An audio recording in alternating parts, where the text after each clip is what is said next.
ഈശംശായിക്ക് സ്തുതിയായിരിക്കട്ടെ. ആത്മീയ ഭോജ്യത്തിൽ നാം ഇന്ന് വിചിന്തനം ചെയ്യുന്നത് കേട്ടാൽ ചെവിധരിക്കുന്ന ഒരു സംഭവമാണ്.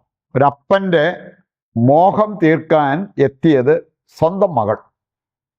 എന്തൊരവസ്ഥയായിരിക്കും എന്നുള്ളത് നമുക്ക് മനസ്സിലാക്കാൻ പറ്റും. 2 രാജാക്കന്മാർ 21 അധ്യായത്തിൻ്റെ 18 മുതൽ വായിക്കുമ്പോൾ അവിടെ പറഞ്ഞിരിക്കുന്ന ഒരു കാര്യമുണ്ട്. പൂജ ചെയ്തവർക്ക് ദൈവം അയക്കുന്ന ശിക്ഷ കേട്ടാൽ ചെവി ധരിക്കും. ഏതാണ്ട് ഇതുപോലെ കേട്ടാൽ ചെവി ധരിക്കുന്ന രീതിയിലുള്ള ഒരു സംഭവം. ഒരു മനുഷ്യൻ ഒരു ഹോട്ടലിൽ ചെന്ന് മുറിയെടുത്തു, ഭക്ഷണം കഴിച്ചു, ഡ്രിങ്ക്സ് എടുത്തു. ഇതെല്ലാം കഴിഞ്ഞപ്പോഴത്തേക്കും പുള്ളിക്കൊരു മോഹം, ജഡമോഹം. ഇനി അതിനെ തൃപ്തിപ്പെടുത്താനുള്ള അവസരമുണ്ടോ എന്ന് അന്വേഷിച്ചു, ഉണ്ടാവുകയും ചെയ്തു. പുള്ളി വലിയ പ്രതീക്ഷയോടെ ഇങ്ങനെ കാത്തിരുന്നു. മണിയടിച്ചു. വാതിൽ തുറന്നപ്പോൾ പുള്ളി കാണുന്നത് സ്വന്തം മകള്. ഇവിടെ അവിടെ വരുമെന്ന് ഒരിക്കൽ പോലും പ്രതീക്ഷിച്ചില്ല. കാരണം അന്യ സംസ്ഥാനത്ത് പഠിച്ചുകൊണ്ടിരിക്കുന്ന മകളാണ്. ഇവിടെ എങ്ങനെ വന്നു? അപ്പൻ ഇങ്ങനെ ഒരു കാര്യത്തിന് വന്നെങ്കിൽ മകൾ വന്നതിനകത്ത് അതിശയിക്കാനൊന്നുമില്ല. അപ്പൻ്റെ ജഡമോഹം അത് തീർക്കാനായിട്ട് അപ്പൻ്റെ മുമ്പിൽ വന്ന് നിന്നത് സ്വന്തം മകള്. അത് രണ്ടുപേർക്കും വലിയ ഒരു ഷോക്കിംഗ് എക്സ്പീരിയൻസ് ആയി മാറി. റിയൽ സ്റ്റോറിയാണ്, റിയൽ സ്റ്റോറി അല്ല, ചുമ്മാ കെട്ടുകഥയൊന്നുമല്ല. പ്രിയപ്പെട്ടവരെ, ഇങ്ങനെയുള്ള സംഭവങ്ങൾ നമ്മുടെ സമൂഹത്തിൽ നടക്കുന്നുണ്ട്. അതുകൊണ്ട് തന്നെ നമ്മൾ മനസ്സിലാക്കിയിരിക്കേണ്ട ചില കാര്യങ്ങൾ വചന വെളിച്ചത്തിൽ മനസ്സിലാക്കുന്നത് വളരെ നല്ലതാണ്. ഒന്നാമത്തെ കാര്യം, ദൈവവചനം നമ്മെ പഠിപ്പിക്കുന്ന ഒരു കാര്യമുണ്ട്. നിന്റെ പ്രവൃത്തി നിന്റെ തന്നെ തലേ വന്ന് വീഴും. ഒബാദ്യ 1:15 ഒന്ന് വായിച്ചാൽ മതി. ഒബാദ്യ 1:15 പറഞ്ഞിരിക്കുന്നത് നിന്റെ പ്രവൃത്തി നിന്റെ തന്നെ തലയിൽ വന്ന് വീഴും. ഈ അപ്പൻ ഇങ്ങനെ ഒരു പ്രവൃത്തിക്ക് ഒരുങ്ങിയപ്പോൾ ആ അപ്പൻ്റെ തലയിൽ ശിക്ഷയായിട്ട് വന്ന് വീണത് എന്താണ് എന്ന് നമുക്ക് മനസ്സിലാക്കാൻ പറ്റും. അതുകൊണ്ടാണ് വചനം പഠിപ്പിക്കുക, നിന്റെ പ്രവൃത്തി നിന്റെ തന്നെ തലയിൽ വന്ന് വീഴും. സഭാപ്രസംഗൻ 12 അധ്യായം 14 വചനം എടുത്താൽ അവിടെ പറയപ്പെട്ടിരിക്കുന്ന ഒരു കാര്യമുണ്ട്. ഒരുവൻ ചെയ്യുന്ന സകല നിഗൂഢ പ്രവൃത്തികളും, അത് നല്ലതോ ചീത്തയോ ആകട്ടെ, സകലതും നീതിപീഠത്തിന്മേൽ കർത്താവ് വരുത്തിയിരിക്കും. ഇനി അങ്ങനെ അതിൻ്റെ വെളിച്ചത്തിൽ ഒരു വിധി ഉണ്ടാകും എന്നുള്ളത് ഈ വചനഭാഗം നമ്മെ ഓർമ്മിപ്പിക്കുന്നുണ്ട്. സഭാപ്രസംഗന്റെ പുസ്തകം 12 അധ്യായത്തിൻ്റെ 14 വചനം. അതുകൊണ്ട് നമ്മൾ ചെയ്യുന്ന കാര്യങ്ങൾ, നമ്മുടെ പ്രവൃത്തികൾ, നമ്മുടെ സംസാരങ്ങൾ, ഇതെല്ലാം വളരെയേറെ നമ്മൾ ശ്രദ്ധിക്കണം എന്നുള്ളതാണ് ഈ വചനഭാഗങ്ങൾ നമ്മെ ഓർമ്മിപ്പിക്കുക. രണ്ടാമതായിട്ട് നമ്മൾ മനസ്സിലാക്കിയിരിക്കേണ്ട ഒരു കാര്യം, കുടില ബുദ്ധി മനുഷ്യനെ ദൈവത്തിൽ നിന്ന് അകറ്റും എന്ന് കർത്താവിൻ്റെ വചനം നമ്മളെ പഠിപ്പിക്കുന്നുണ്ട്. ഈ കുടില ബുദ്ധി അതാണ് നമ്മളെ ഭരിച്ചുകൊണ്ടിരിക്കുന്നത് എങ്കിൽ നമുക്ക് വരാവുന്ന ഒരു കാര്യം, നമ്മൾ ദൈവത്തിൽ നിന്നും അകന്നു പോകും. കുടില ബുദ്ധി എന്ന് പറഞ്ഞാൽ എന്താ? ഇംഗ്ലീഷിൽ പറയും പെർവേഴ്സ് തിങ്കിങ്, ദുഷിച്ച ഒരു ചിന്താഗതി, മനോഭാവം. അത് ദൈവത്തിൽ നിന്ന് നമ്മളെ അകറ്റും. അങ്ങനെയുള്ളപ്പോഴാണ് ഇതുപോലത്തെ ഈ പാപകരമായിട്ടുള്ള കാര്യങ്ങൾ, മ്ലേച്ഛത, അങ്ങനെയുള്ള കാര്യങ്ങൾ നമ്മുടെ മനസ്സിലേക്ക് വരിക. അതിൻ്റെ പിന്നാലെ നമ്മൾ പോവുക. ജ്ഞാനത്തിൻ്റെ പുസ്തകം 1 അധ്യായം 3 വചനം അവിടെ പറഞ്ഞിരിക്കുന്നതാണ്, കുടില ബുദ്ധി മനുഷ്യനെ ദൈവത്തിൽ നിന്ന് അകറ്റും. എസെക്കിയേൽ 38 10 വചനം വായിച്ചാൽ അവിടെ പറഞ്ഞിട്ടുണ്ട്, ആ സമയത്ത് ഒരു അനാവശ്യ ചിന്ത, ദുഷിച്ച ചിന്ത നിന്റെ മനസ്സിലേക്ക് തള്ളിക്കയറി വരും. നമ്മൾ അതിനെ പ്രോത്സാഹിപ്പിച്ചാൽ, എൻ്റർടൈൻ ചെയ്താൽ അത് പിന്നീട് പാപപ്രവൃത്തിയിലേക്ക് നമ്മളെ നയിക്കും. അരുത് എന്നുള്ളത് കർത്താവിൻ്റെ വചനം നമ്മെ ഓർമ്മിപ്പിക്കുകയാണ്. ജ്ഞാനത്തിൻ്റെ പുസ്തകം 2 അധ്യായം 2 വചനം എടുത്താൽ, ഹൃദയസ്പന്ദനം കൊണ്ട് ജ്വലിക്കുന്ന തീപ്പൊരിയാണ് മനുഷ്യൻ്റെ ചിന്ത. ഹൃദയസ്പന്ദനം കൊണ്ട് ജ്വലിക്കുന്ന തീപ്പൊരി. നമ്മുടെ ചിന്തകളെ നമ്മൾ പ്രത്യേകം ശ്രദ്ധിക്കണം, സൂക്ഷിക്കണം എന്നുള്ളത് ഈ വചനഭാഗം നമ്മെ ഓർമ്മിപ്പിക്കുക. പ്രഭാഷകൻ 37:16 വചനം, ചിന്തയാണ് എല്ലാത്തിൻ്റെയും ആരംഭം. അത് നല്ലതാണെങ്കിൽ നമ്മുടെ ജീവിതം നന്നായിട്ട് പോകും. അതുകൊണ്ടാണ് മദർ തെരേസ പറഞ്ഞത്, വാച്ച് യുവർ തോട്ട്സ്. ചിന്തകളെ അങ്ങേയറ്റം ശ്രദ്ധിക്കുക. അതാണ് പിന്നീട് വാക്കായി മാറുന്നതും പ്രവൃത്തിയായി മാറുന്നതും ശീലമായിട്ട് മാറുന്നതും. അപ്പോൾ അതുകൊണ്ട് നമ്മുടെ ചിന്തകളെ നമ്മൾ ശ്രദ്ധിക്കുന്നില്ലെങ്കിൽ നമ്മുടെ ചിന്തകൾ നമ്മളെ വഴിതെറ്റിക്കും. അതുപോലെ തന്നെ പരിതാപകരമായ അവസ്ഥയിലേക്ക് നമ്മുടെ ജീവിതം എത്തിക്കും എന്നുള്ളത് മനസ്സിലാക്കിയിരിക്കാം. മൂന്നാമതായി നമ്മൾ ചിന്തിക്കുന്ന ഒരു കാര്യം, ദൈവവചനം നമ്മെ പഠിപ്പിക്കുന്ന ഒരു കാര്യമുണ്ട്.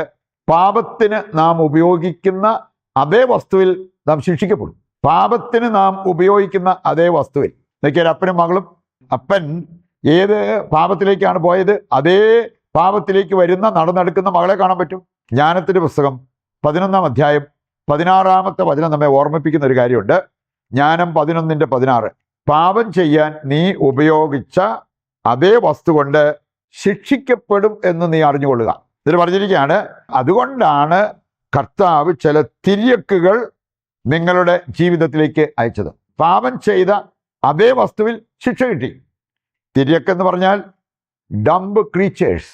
അങ്ങനെയുള്ള ചില ജീവികളെ അയച്ച് അവരെ ശിക്ഷിക്കുന്നതായിട്ട് നമ്മൾ കാണുന്നുണ്ട്. ജ്ഞാനം 16-ന്റെ 1 കൂടി എടുത്താൽ രണ്ടും ചേർന്ന് പോകുന്നതാണ്. 16-ന്റെ 1, മൃഗങ്ങളെ ആരാധിച്ചവരെ മൃഗങ്ങളിലൂടെ കർത്താവ് ശിക്ഷിച്ചു. അതാണ് പറഞ്ഞത്, അവർക്ക് ശിക്ഷ മൃഗങ്ങളിലൂടെ തന്നെ കിട്ടി. മൃഗാരാധന നടത്തിയവരെ, മൃഗങ്ങളെ ആരാധിച്ചവരെ മൃഗത്തിൻ്റെ പറ്റം തന്നെ അവരെ പീഡിപ്പിക്കുന്നതായിട്ട് ഇവിടെ പറഞ്ഞിരിക്കുന്നത് കാണാൻ പറ്റും. ഞാൻ കേട്ടാണ്, ഒരു അപ്പൻ കൈക്കൂലിക്ക് ഉസ്താദായിരുന്നു. പക്ഷെ പിന്നീട് സംഭവിച്ചത് അപ്പൻ്റെ മകൻ ഈ അപ്പൻ്റെ പണം അടിച്ചു മാറ്റാൻ തുടങ്ങി. അത് കുറച്ചൊന്നുമല്ല, എങ്ങനെയൊക്കെ സൂക്ഷിച്ചു വെച്ചെന്ന് പറഞ്ഞാലും ഇവന് ഭയങ്കരമായിട്ടുള്ള കഴിവ് അടിച്ചു മാറ്റാനായിട്ട്. കൈക്കൂലി വാങ്ങിച്ചപ്പോൾ ആ പണത്തിൻ്റെ മേഖലയിൽ തന്നെ അപ്പന് ശിക്ഷ കിട്ടുന്നതായിട്ട് നമുക്ക് കാണാൻ പറ്റും. വേറെ സംഭവം ഞാൻ പറഞ്ഞ കേട്ടാണ്, ഒരു മനുഷ്യൻ്റെ ഒരു രസമാണ് കല്യാണം മുടക്കുക. എവിടെയെങ്കിലും ആ ദേശത്ത് ആരുടെയെങ്കിലും കല്യാണം ഉറപ്പിച്ചിട്ടുണ്ടെന്ന് അറിയുകയാണെങ്കിൽ പുള്ളി പോകും. അതല്ല, കല്യാണാലോചനയായിട്ട് വരുന്നവരെ പുള്ളി എങ്ങനെയെങ്കിലും കാണും. എന്നിട്ട് ഇവരെക്കുറിച്ചെല്ലാം അഭിഖ്യാതികളൊക്കെ പറഞ്ഞ് ആ കല്യാണം മുടക്കും. പക്ഷെ പിന്നീട് സംഭവിച്ചത്, ഈ മനുഷ്യന് 3 മക്കളുണ്ട്, ഒരൊറ്റയാളുടെ പോലും വിവാഹം നടന്നിട്ടില്ല. ഇത് കർത്താവ് വെറുതെയാണ് പറഞ്ഞിരിക്കുന്നത്, നീ പാപം ചെയ്യാൻ ഉപയോഗിച്ച അതേ വസ്തുവിൽ നിനക്ക് ശിക്ഷ ലഭിക്കും എന്നുള്ളത്.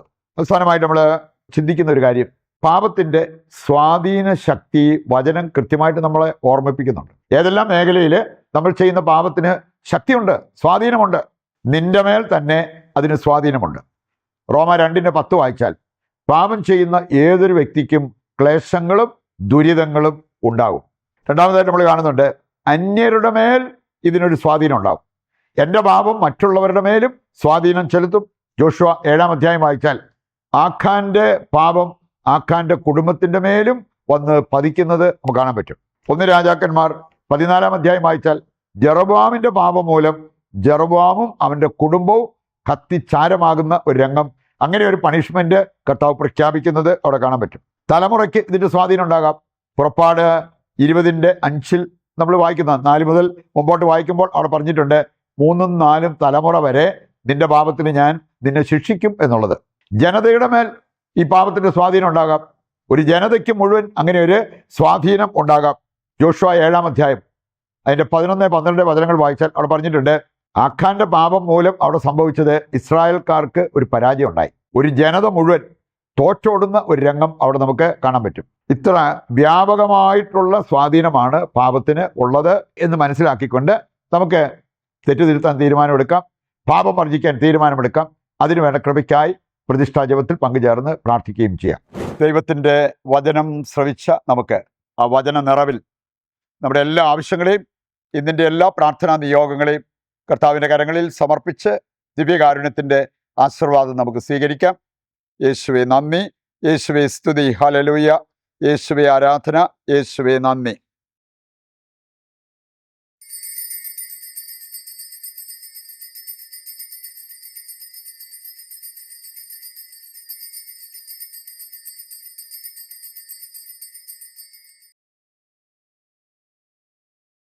പരിശുദ്ധ പരമ ദിവ്യകാരുണ്യത്തിന് എന്നേരവും ആരാധനയും സ്തുതിയും പുകഴ്ചയും ഉണ്ടായിരിക്കട്ടെ. നാളെ മറ്റൊരു എപ്പിസോഡുമായി വീണ്ടും നമുക്ക് ഒന്നിക്കാം. ദൈവം നിങ്ങളെ സമർത്ഥമായി അനുഗ്രഹിക്കട്ടെ.